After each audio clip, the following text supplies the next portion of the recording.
தக்கோலம் என் ஜெகநாதன் ஐயா அவர்கள். வாருங்கள் ஐயா. தமிழே அமுதே வருவாய் நிறைவாய் தருவாய். உலகெங்கும் உள்ள தமிழ் உறவுகளுக்கும் ஜெர்மனி தமிழறிவு வானொலிக்கும் நேயர்களுக்கும் திரு நைனை விஜய் அவர்களுக்கும் திருமதி சசிகலா நைனை விஜய் அவர்களுக்கும் என் வணக்கம். அச்சம் திருக்குறள் கூறும் நற்சிந்தனைகள் எனும் தலைப்பில் சில விடயங்களை உங்களோடு பகிர்ந்து கொள்கிறேன். தக்கோலம் என் ஜெகநாதன், உத்திரமேரூர், தமிழ்நாடு. திருக்குறள் எக்காலத்திற்கும் பொருந்தக்கூடிய செய்திகளை உள்ளடக்கி உள்ளதை உள்ளவாறு உரைப்பதில் முதன்மை நூலாக திகழ்கிறது. அச்சம் பற்றி கயமை அதிகாரத்தில் திருவள்ளுவர் கூறுகிறார், அச்சமே கீழ்களது ஆசாரம், எச்சம் அவா உண்டேல் உண்டாம் சிறிது. 1075வது குறளில் கூறுகிறார், அச்சமே கீழ்களது ஆசாரம், எச்சம் அவா உண்டேல் உண்டாம் சிறிது. தீ ஒழுக்கம் கண்டுபிடிக்கப்பட்டால் தண்டனை வரும் என்ற அச்சம் தாம் விரும்பப்படுவது பயன் தருவதாயின் சிறிது ஒழுக்கமாய் இருப்பது போல் இருக்கின்ற அச்சம் கயவர்களுக்குரிய குணமாக வள்ளுவர் மொழிந்தாலும் பொது நிலையில் அச்சம் என்பது பரவலாக பலரிடம் காணப்படும் பண்பாகும். காலம் காலமாக பொருளாதாரத்திலும் பிறப்பாலும் தாழ்நிலை உடையவர்கள் கூட பயத்தை தங்களுடைய இயல்பாக கொண்டுள்ளனர். அச்சம் பற்றி பொச்சாவாமை என்ற அதிகாரத்தில், அச்சமுடையார்க்கு அரண் இல்லை ஆங்கு இல்லை, பொச்சாப்பு உடையார்க்கு நன்கு. 534வது குறள். உள்ளத்தில் பயம் உடையவர்களுக்கு அவர்களை சுற்றி பெரிய கோட்டை இருந்தாலும் அதனால் பாதுகாப்பு இல்லை என்கிறார். இக்குறள் மனதில் பயம் உடையவர்களுக்கு புறக்காவல் ஏதும் பயனில்லை என்பதை உணர்த்துகிறது.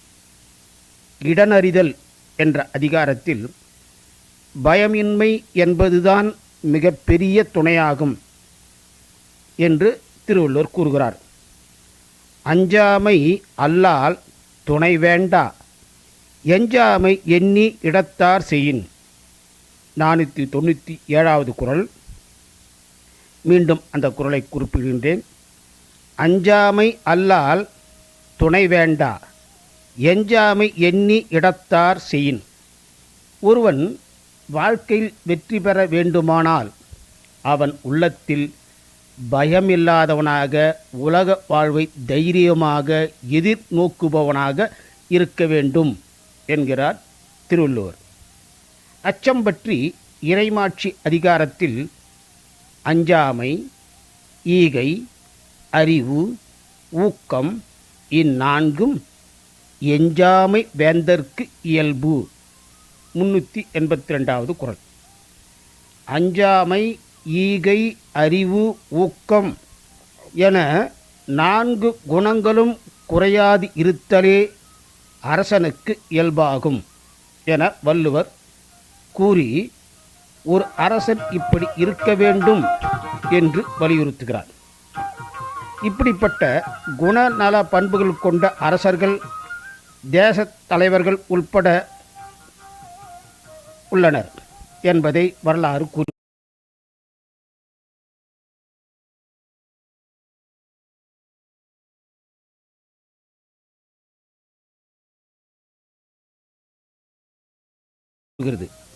வீரபாண்டிய கட்டபொம்மன், ஜான்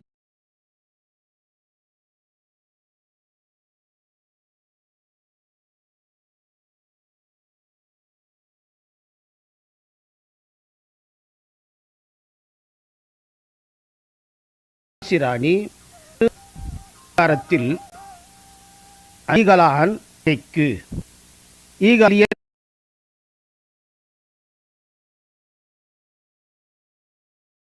பகைக்கு என்பார் திருவள்ளுவர்.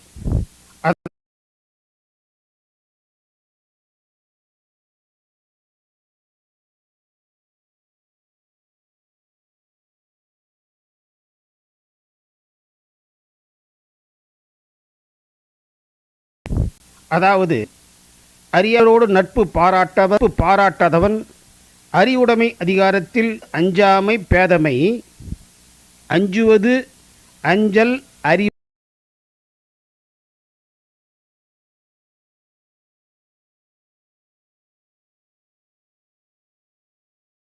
பேதமை அஞ்சுவது அஞ்சல் அறிவை இசைத்தமிழில் இசைத்து இசைவாய் இசைந்து பாட வருகிறார் எனது நண்பர் பள்ளித் தோழர் காஞ்சிபுரத்தில் உள்ள திரு ஜோதிமணி அவர்கள். என்ற அதிகாரத்தில் அஞ்சுவதும் ஓரும் அரணே ஒருவனை வஞ்சிப்பது ஓரும் அவா. அஞ்சுவதும் ஓரும் அரணே ஒருவனை வஞ்சிப்பது ஓரும் அவா என்கிறார். ஆசை என்பது ஒருவனை வஞ்சித்து கெடுக்கும் இயல்புடையதாகும். எனவே ஆசைக்கு பயந்து அதை விலக்கி வாழ்வதே அறம் என எடுத்துரைக்கின்றார். அனைத்து துன்பத்திற்கும் காரணமானது ஆசை என்பார்கள். ஆசை படப்பட 1000 துன்பந்தானே, ஆசை விடவிட 1000 இன்பந்தானே என்பார். அச்சம் பற்றி திருவள்ளுவர் கூறும் கருத்துக்கள். அச்சம் நாட்டை ஆள்பவருக்கு இருக்கக்கூடாத பண்பாகும். அச்சம் நாட்டை ஆள்பவருக்கு இருக்கக்கூடாத பண்பாகும். கீழ்மக்களே அறியாமை காரணமாக தீயொழுக்கத்தால் அச்சத்தை இயல்பாக கொண்டு விளங்குகின்றனர். ஒருவன் அஞ்ச வேண்டியதற்கு அஞ்சி வாழ வேண்டும். ஆசை என்பது அஞ்ச வேண்டிய ஒன்று. அதனால் அந்த ஆசையை தவிர்க்க வேண்டிய பண்பாகும். அச்சத்தை இயல்பாக கொண்டிருப்பவர் எளிதாக பகைவர்கள் வசப்படுவர். தோல்வி அவரை துவண்டு போக வைக்கும். இப்படி அச்சத்தை பற்றி திருவள்ளுவர் கூறி நம் சிந்தனையில் பதிக்கிறார். பிற்காலத்திலும் அச்சமின்மையை பற்றி பலரும் கூறியுள்ளனர். நாமார்க்கும் குடியல்லோம் நமனை அஞ்சோம் என திருநாவுக்கரசரும் பாதகம் செய்வாரை கண்டால் பயங்கொள்ளலாகாது பாப்பா, மோதி மிதித்து விடு பாப்பா, அவர் முகத்தில் உமிழ்ந்து விடு பாப்பா என பாரதியார் குழந்தைகளுக்கு பாதகம் செய்வாரை கண்டால் பயங்கொள்ளாதே, துணிவு கொள், அச்சமற்று செயல்படு என அறிவுரையாக கூறுகிறார் பாரதியார். மேலும் கூறுகிறார், அச்சமில்லை உச்சி மீது வானிடிந்து வீழுகின்ற போதிலும் அச்சமில்லை அச்சமென்பதில்லையே என கம்பீரமாக சொல்லிப்பாரு. அச்சங்கூட அச்சமற்று அண்ணாந்து பார்க்கும், அச்சம் தவிர் என ஆத்திச்சூடியிலும் அழகாய் பாரதியார் எடுத்துரைக்கின்றார். குழந்தைகளுக்கு பெரியவர்களே அறியாமை காரணமாக அச்சத்தை புகட்டி விடுவதும் உண்டு. குழந்தைகள் சாப்பிடாவிட்டால், சொன்னபடி கேட்காவிட்டால், அடம்பிடித்தால் வேப்பமர உச்சியிலே பேயொன்று ஆடுதுன்னு விளையாட்டாக சொல்லி அவர்களின் வீரத்தையும் முளையிலேயே கிள்ளி எறிவார்கள் என பட்டுக்கோட்டை கல்யாண சுந்தரம் பாடியுள்ளார். குழந்தைகளிடம் நல்லவிதமாக பேசி அறிவுறுத்த வேண்டும். பயத்தை போதிக்கக்கூடாது. அஞ்சுதற்கு அஞ்சுதல் நன்றாம், அஞ்சாத தன்மைக்கு அஞ்சுதல் பேதமையாம் என்பதை உணர்வோம். அஞ்சுதற்கு அஞ்சுதல் நன்றாம், அஞ்சாத தன்மைக்கு அஞ்சுதல் பேதமையாம் என்பதை உணர்வோம். வாய்ப்பளித்த ஜெர்மனி தமிழறி வானொலிக்கு நன்றி, வணக்கம். தக்கோலம் என் ஜலநாதன், உத்திரமேரூர், தமிழ்நாடு, சங்கத்தமிழ் இலக்கிய பூங்கா. நேயர்கள் கேட்டுக்கொண்டிருப்பது காலை கதம்பம். இது தமிழருவி வானொலி, ஜெர்மனி. ஆம், அச்சம் குறித்து வள்ளுவர் சொன்ன நற்சிந்தனைகளை சிறப்பாக சொல்லியிருந்தார் தக்கோலம் என் ஜெல்நாதன் ஐயா அவர்கள். நன்றிகள் ஐயா. மீண்டும் மீண்டும் இணைந்து சிறப்பியுங்கள். நன்றி, வணக்கம். நேர்கள் கேட்டுக்கொடுப்பது தமிழ் அறிவி வானொலி.